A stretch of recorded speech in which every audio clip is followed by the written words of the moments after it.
Hello everyone, আশা করি আপনারা সকলে ভালো আছেন। আপনাদের সকলকে স্বাগত আমাদের ইউটিউব চ্যানেল His247 এর মধ্যে। তো আমরা যেই বিষয়টা নিয়ে আমাদের চ্যানেলে সবচেয়ে বেশি কথা বলে থাকি সেটা হচ্ছে বাংলাদেশ এবং বাংলাদেশে কি ঘটছে সেই বিষয় নিয়ে কিন্তু আমরা প্রায় ১-২ দিন পরপরই কিন্তু একটা না একটা রিপোর্ট নিয়ে আসি। তো সুতরাং আজকেও যে জিনিসটা নিয়ে এসেছি সেটা খুবই গুরুত্বপূর্ণ। গুরুত্বপূর্ণ এই জন্যই যে বিএনপির একজন বড়সড় নেতা কিন্তু একটা কথা বলে দিয়েছে ভারতকে। কি বলেছে, কি না বলেছে সবকিছু জানবো। তার আগে কিন্তু আপনাদের চ্যানেলে সাবস্ক্রাইব করতে পারেন, লাইক করতে পারেন, শেয়ার করতে পারেন, কমেন্ট করতে পারেন, গালাগালিও করতে পারেন। সেক্ষেত্রে আমি কিছু বলব না। তো চলো শুরু করা যাক। দেখুন, যবে থেকে বাংলাদেশে কিন্তু অন্তর্বর্তী সরকার এসেছে তবে থেকে কিন্তু বাংলাদেশ একটার পর একটা কিন্তু ডায়ালগবাজি শুরু করে দিয়েছে। ওকে? সেখানকার জঙ্গি নেতা হোক, কট্টরপন্থী নেতা হোক কিংবা কোনো ন্যাশনালিস্ট পার্টির নেতা হোক কিংবা যে কেউ হয়ে থাকুক, অন্তর্বর্তী সরকারের নেতা হোক, যে কেউ কিন্তু পুরোপুরিভাবে ভারতকে কিন্তু একটার পর একটা কথা বলে আসছে। কারণ আমরা বেশ কিছুদিন আগে প্রায় ১-২ সপ্তাহ আগে কিন্তু একটা ঘটনা দেখেছিলাম যে বাংলাদেশের একটা জঙ্গি সংগঠন রয়েছে। সেই জঙ্গি সংগঠনের যে হেড ছিল সে হচ্ছে শেখ হাসিনার সময় জেলে বন্দী ছিল এবং জেলে থেকে যখন তাকে ছাড়া হয়, যখন অন্তর্বর্তী সরকার আসে এবং অনেক জঙ্গিকে যখন ছাড়া হয়, সেক্ষেত্রে সে যখন জেল থেকে বেরিয়ে আসে, সে কিন্তু পুরোপুরিভাবে কিন্তু থ্রেট দিয়েছিল ইন্ডিয়াকে। বলেছিল যে মমতা ব্যানার্জির কি উচিত? মমতা ব্যানার্জির উচিত পশ্চিমবঙ্গকে আলাদা একটা দেশ হিসাবে গঠন করে এবং নরেন্দ্র মোদীর কবল থেকে যাতে এটাকে মুক্ত করা হয়। অর্থাৎ আমাদের সেন্ট্রাল গভর্নমেন্ট থেকে যাতে সেটাকে সরিয়ে নেওয়া হয় এবং একটা কি করা উচিত? একটা নতুন স্বাধীন দেশ বানানো উচিত। ওকে, সেই জায়গা থেকে দাঁড়িয়ে কিন্তু সেই জিনিসটা লক্ষ্য করা গেছে। আর বলা হয়েছিল যে যদি এরকম মমতা ব্যানার্জি না করে, সেক্ষেত্রে সে কি করবে? বেসিক্যালি সে হচ্ছে চায়নার সাহায্য নিয়ে কিন্তু চিকেন স্নেক যে রয়েছে, সেই চিকেন নেক এর মধ্যে কিন্তু অ্যাটাক করবে এবং চিকেন নেককে কিন্তু আলাদা করে দিবে। তো সেইসব নিয়ে কথাবার্তা চলছিল, এত কিছু ঘটনা চলছিল। এরপর থেকে কিন্তু দেখা যায় যে বাংলাদেশের একটার পর একটা নেতা কিন্তু ইন্ডিয়াকে বারবার কিন্তু থ্রেট দিয়ে এসেছে। এবার যে থ্রেটটা যে কথা বলছি আজকে তার নাম হচ্ছে রিজভী। ওকে? তিনি কি বলেছে? তিনি বলেছেন বেসিক্যালি তিনি হচ্ছে বাংলাদেশের একজন বড়সড় নেতা, বিএনপি পার্টির নেতা, বাংলাদেশ ন্যাশনালিস্ট পার্টি যে রয়েছে তার নেতা। সে বলেছে বেসিক্যালি ইন্ডিয়া মধ্যে যে ২ টো জায়গা রয়েছে যেটা হচ্ছে পুরোপুরি ইন্ডিয়ার উপর ডিপেন্ডেন্সি। কারণ একটা হচ্ছে সিকিম, একটা হচ্ছে ভুটান। সিকিম হচ্ছে আমাদের দেশের একটা রাজ্য বেসিক্যালি। আর হচ্ছে ভুটান হলো একটা হচ্ছে আমাদের পার্শ্ববর্তী দেশ। ওকে? ভুটানের সবকিছু কিন্তু আমাদের ইন্ডিয়া দ্বারা নিয়ন্ত্রিত হয়। কারণ ভুটানের মধ্যে আর্মি নেই। ইন্ডিয়ার আর্মি সেটাগুলোকে দেখাশোনা করে থাকে। এখন যেই কথাটা হলো সেটা হচ্ছে রিজভী বলেছে যে বাংলাদেশ কিন্তু ভুটান এবং সিকিম নয়। ভারত যাতে বাংলাদেশকে ভুটান এবং সিকিম ভাবার কিন্তু ভুল যাতে না করে। কেন বলেছে, কি বলেছে সেইসব নিয়ে কথা বলব। দেখুন, একটা বেসিক্যালি সভা হচ্ছিল রাজশাহীর মধ্যে। সেই রাজশাহী সভার মধ্যে রিজভী যে রয়েছে, রিজভীর হচ্ছে পুরো নাম হচ্ছে রাহুল কবির রিজভী আহমেদ। ওকে? যিনি হচ্ছে senior Bangladeshi politician who is a senior joint secretary general, মানে জয়েন্ট সেক্রেটারি লেভেলে রয়েছে বাংলাদেশ ন্যাশনালিস্ট পার্টি অর্থাৎ বিএনপি। বিএনপি কোন পার্টি? আপনাদের মনে করিয়ে দেই, সেটা হচ্ছে খালেদা জিয়ার পার্টি। বাংলাদেশের ২য় সবচেয়ে বড় পার্টি। ১ নম্বরে ছিল আওয়ামী লীগ। আওয়ামী লীগের পরে যে মানে টক্করের মধ্যে ছিল সেটা হচ্ছে বিএনপি। যেমন আমাদের দেশের মধ্যে সবচেয়ে বড় পার্টি হচ্ছে বিজেপি। বিজেপির টক্করের মধ্যে রয়েছে কংগ্রেস। ওকে? তো এরকমই বাংলাদেশের সবচেয়ে বড় পার্টি ছিল আওয়ামী লীগ। আওয়ামী লীগের পরেই সবচেয়ে বড় পার্টি হচ্ছে বিএনপি। এই ২ টো পার্টির মধ্যে খেলা হতে থাকে। সেই পার্টির জয়েন্ট সেক্রেটারি তিনি এক জায়গায় গিয়েছিল সেটা হচ্ছে রাজশাহী। রাজশাহীর মধ্যে কিন্তু এই কথাবার্তাগুলো বলেছে। এবার কি বলেছে? মেইন যে জিনিসটা বলছে তিনি বলেছেন যে, "Sheikh Hasina you India have provide refuge to Sheikh মানে শেখ হাসিনাকে আপনারা রিফিউজি হিসাবে স্মরণ দিয়েছেন, শরণার্থী হিসেবে স্মরণ দিয়েছে সেটা ঠিক আছে। কিন্তু আপনারা যদি কোনোভাবেই বাংলাদেশকে ডিস্টাবলিশ করার চেষ্টা করেন কিংবা হচ্ছে অস্থিরতা সৃষ্টি করার চেষ্টা করেন সেটা কিন্তু ভারতের জন্য কোনোভাবে ভবিষ্যতে ভালো হবে না।" আরেকটা কথা যে তিনি যেটা বলেছেন সেটা বলেছেন যে তিনি বলছেন যে আপনি এমন একজনকে স্মরণ দিয়েছেন অর্থাৎ শেখ হাসিনাকে স্মরণ দেওয়ার ক্ষেত্রে বলেছে যে আপনি এমন একজনকে স্মরণ দিয়েছে যে কি করেছে অনেককে ভোট করতে দেয়নি। অনেকের ভোট চুরি করেছে। ভোট চুরি করে তিনি প্রধানমন্ত্রী হয়েছে। এরকম লোককে আপনারা স্মরণ দিয়েছেন। আপনারা মনে করেন যে আপনাদের দেশ সবচেয়ে বড় ডেমোক্রেটিক কান্ট্রি, গোটা বিশ্বের মধ্যে সবচেয়ে বড় ডেমোক্রেটিক কান্ট্রি কিন্তু ইন্ডিয়া। ওকে? তো বলা হচ্ছে সবচেয়ে বড় ডেমোক্রেটিক কান্ট্রি হচ্ছে আপনাদের ইন্ডিয়া। সেখানে দাঁড়িয়ে কিন্তু আপনি এমন একজনকে স্মরণ দিয়েছেন যে হচ্ছে লোককে ভোট করতে দেয়নি এবং লোকের ভোট চুরি করে কিন্তু প্রধানমন্ত্রী হয়েছে। তো এরকম এলিগেশন লাগানো হয়েছে। যার দ্বারা লাগানো হচ্ছে তাকে তো আমি বললামই, নাম কি তার? রাহুল কবির রিজভী আহমেদ, যিনি জয়েন্ট সেক্রেটারি জেনারেল হচ্ছে বাংলাদেশ ন্যাশনালিস্ট পার্টির। ওকে? আরো কি ঘটনা ঘটেছে? তার মেইন বক্তব্য ছিল যে, ভারত যাতে বাংলাদেশকে সিকিম এবং ভুটান মানার যাতে ভুল না করে থাকে। কারণ বাংলাদেশে ১৮ কোটি জনসংখ্যা রয়েছে। এরা কিন্তু পুরোপুরিভাবে ভারতকে মেনে নিবে না। এই কথাটা বলেছে বেসিক্যালি হচ্ছে রাজশাহীর ভুবনমোহন পার্ক বলে একটা জায়গা রয়েছে। তো সেখানে হচ্ছে সভা হচ্ছিল, গ্যাদারিং হয়েছিল। সেখানে কিন্তু কথাবার্তা বলা হচ্ছে। এবার আমরা মেইন জিনিসে যাই, সেটা হচ্ছে সিকিম এবং ভুটানকে নিয়ে। সিকিম এবং ভুটানকে কবে থেকে ভারত কন্ট্রোল করছে? দেখুন, সিকিম আগে একটা আলাদা অঙ্গরাজ্য ছিল।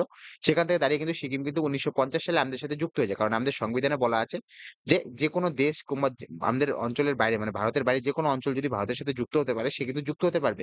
কিন্তু সে বেরিয়ে যেতে পারবে না। মানে তুমি এন্ট্রি করতে পারবা, আউট হতে পারবা না।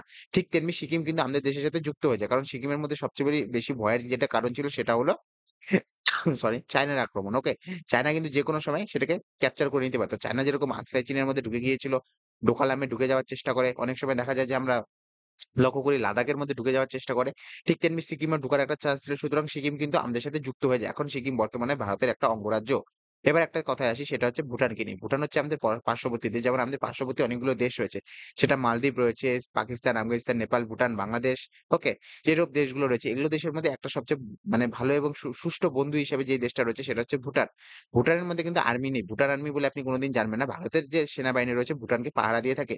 এবং ভুটানের সাথে কিন্তু আমাদের টিটি সাইন করা আছে যে ভুটান নিজের ইচ্ছামত কোনো কিন্তু ডিসিশন নিতে পারবে না। কারণ ভুটান একটা ছোট দেশ। সে যদি ভুল ডিসিশন নিয়ে থাকে সেক্ষেত্রে কিন্তু চায়না তাকে কন্ট্রোল করে নিবে। সেজন্য ভুটান যেকোনো ফরেন ডিসিশন নেওয়ার ক্ষেত্রে কিন্তু পুরোপুরিভাবে ইন্ডিয়ার সাহায্য নিয়েই কিন্তু নিজের ডিসিশন নিয়ে থাকে। এটা ভুটানের সাথে আমাদের টিটি সাইন করা আছে এবং ভুটান নিজে কিন্তু ইন্ডিয়ার সাথে থাকতে সচ্ছলতা বোধ করে। কারণ আমাদের অনেক প্রজেক্ট কিন্তু ভুটানের মধ্যে চলে। ভুটানের মধ্যে যে জলবিদ্যুৎ প্রজেক্ট চলে সেটা কিন্তু আমরা পুরোপুরিভাবে আমরাই শুরু করেছি এবং আমাদের টাকা দিয়ে কিন্তু সেই জায়গাটা নির্মাণ করা হয়েছে এবং সেই জায়গাটা নির্মাণ করানোর পরে সেই যে জলবিদ্যুৎ কেন্দ্রটা রয়েছে সেখান থেকে ভুটান কিন্তু জলবিদ্যুৎ উৎপাদন করে। ভুটানের মানুষ সেটা ইউজ করে এবং যেই জলবিদ্যুৎটা বেঁচে যায় সেটা কিন্তু ভারতকে বিক্রি করে দেয়।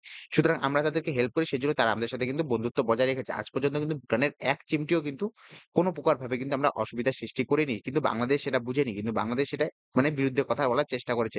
আপনি দেখতে পারবেন ভুটানের কিন্তু অবস্থান, ভুটানের যে এই সাইডটা রয়েছে যেমন ভুটান এবং পশ্চিমবঙ্গের যে দার্জিলিং এলাকা বলতে পারেন, হিমালয় রয়েছে, এর কোনায় একটা জায়গা রয়েছে যার নাম হচ্ছে ডোকালাম। এই ডোকালাম নিয়ে কিন্তু সবচেয়ে বেশি চিন্তার বিষয় হয়ে থাকে।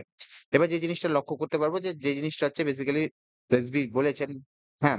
তো তার মেইন বক্তব্য ছিল যে কেন হচ্ছে শেখ হাসিনা কিন্তু পুরোপুরিভাবে সাহায্য করা হয়েছে। ওকে, রাহুল কবির রিজভী যে রয়েছে তিনি বলেছেন যে পুরোপুরিভাবে কেন ভারত সাহায্য করছে। আর সাহায্য যদি করেই থাকে সেক্ষেত্রে কিন্তু হস্তক্ষেপ যাতে বাংলাদেশের ক্ষেত্রে না করে থাকে। অর্থাৎ বিএনপি পার্টি, কারণ বিএনপি পার্টি বারবার ইন্ডিয়ার সাথে কথাবার্তা বলার চেষ্টা করছে এবং বিএনপি পার্টির মনেও ভয় রয়েছে যে ২০০৬ সালের মতো যাতে না ঘটে। ২০০৬ সালে কি ঘটেছিল? ২০০৬ সালেও কিন্তু এরকম বলা হয়েছিল যে ২-৩ মাসের জন্য হচ্ছে অন্তর্বর্তী সরকার আসে। এর পরিবর্তে কি দেখা যায় ২ মাস ২-৩ মাসের জন্য কথা বলে প্রায় ২ বছর কিন্তু সেখানে হচ্ছে চলতে থাকে অন্তর্বর্তী সরকার। এরপরে যখন আবার ইলেকশন হয় সেক্ষেত্রে কিন্তু শেখ হাসিনা জিতে যায়। বিএনপি পার্টি জিততে পারে না। সেই জায়গা থেকে দাঁড়িয়ে কিন্তু বিএনপি পার্টির মনে এটাই ভয় রয়েছে এবং বিএনপি পার্টি ডক্টর মোহাম্মদ ইউনূসের উপর কিন্তু বারবার চাপ সৃষ্টি করছে যে বারবার বলার চেষ্টা করছে যে দ্রুত যাতে নির্বাচন করা হয়। কারণ এখন হচ্ছে বিএনপি পার্টির হাত একদম ঘিয়ের মধ্যে ডুবে রয়েছে। কারণ আওয়ামী লীগ এখন কমজোর নেত্রী দেশের মধ্যে নেই। সেক্ষেত্রে কিন্তু ভোট হলে কিন্তু বিএনপি পার্টি জেতার কিন্তু চান্স খুব বেশি হয়ে যাবে। এবার যে জিনিসটা দেখা যাচ্ছে যে মেইন হচ্ছে রাহুল সামির কি রিজভী যার নাম রয়েছে বেসিক্যালি যে বিএনপি পার্টির সেক্রেটারি রয়েছে। তার মেইন কথাবার্তা হলো যে বাংলাদেশের মধ্যে যখন ইলেকশন হয়েছিল শেখ হাসিনা ভোট চুরি করেছে, ভোট করতে দেয়নি অনেকজনকে। তো সেই জায়গা থেকে দাঁড়িয়ে কিন্তু তিনি হচ্ছে কটাক্ষ করেছে। এবার সবকিছু ঠিক ছিল। কিন্তু এবার মেইন জিনিস যেটা হবে সেটা এটা শুরু হয়েছে কোথা থেকে? শুরু এখান থেকে হয়েছে যে ত্রিপুরার যে সিএম রয়েছে, ত্রিপুরার সিএম মানিক শাহ যে রয়েছে তিনি কিন্তু ডাইরেক্ট বলেছিলেন যে বাংলাদেশকে যে সিচুয়েশন এখন চলছে সেই সিচুয়েশন কিন্তু ইন্ডিয়াকে ছাড়া কখনোই কিন্তু ঠিক করা সম্ভব নয়। সুতরাং তাদের কি করা উচিত? ইন্ডিয়ার সাথে বৈঠক করা উচিত এবং ইন্ডিয়াকে সাথে নিয়ে কিন্তু চলা উচিত। এই মানে এই স্টেটমেন্টের পর থেকে কিন্তু বাংলাদেশের মধ্যে তিলমিলানি শুরু হয়ে গেছে এবং একটা মানে ভাব সৃষ্টি হয়ে গেছে যে বাংলাদেশ পুরোপুরিভাবে মানে ইন্ডিয়ার বিরুদ্ধে। একে তো অ্যান্টি ইন্ডিয়া আগের থেকে চলছে, এখন আরো অ্যান্টি ইন্ডিয়া বেশি পরিমাণের হয়ে গেছে। মেইন যে জিনিসটা ঘটনা ঘটেছে পুরোপুরিভাবে খেলাটা এখন মানে চেঞ্জের দিকে। চেঞ্জের দিকে এজন্য বলব যে মানে আনপ্রফেশনালি এখন ডিপ্লোম্যাটিক সুষ্ঠু মানে একটা মানে অস্থিরতা সৃষ্টি করে দিয়েছে ভারতের সাথে। ভারতের জন্য যেদিন সেদিন কিন্তু উল্টোপাল্টা বক্তব্য করে। সেটা ডক্টর মোহাম্মদ ইউনূস হোক কিংবা বিএনপি পার্টির নেতা হোক কিংবা কোনো কট্টরপন্থী ইসলামিক নেতা হোক, জামাত বাহিনী হোক যেকোনো ওকে পুরোপুরিভাবে তারা কি করছে? তারা পুরোপুরিভাবে কিন্তু ইন্ডিয়ার উপরে কিন্তু আঘাত হানার চেষ্টা করছে এবং ভুলভাল কিন্তু ডিপ্লোম্যাটিক মানে যে স্পিচ রয়েছে সেগুলো কিন্তু প্রদান করছে।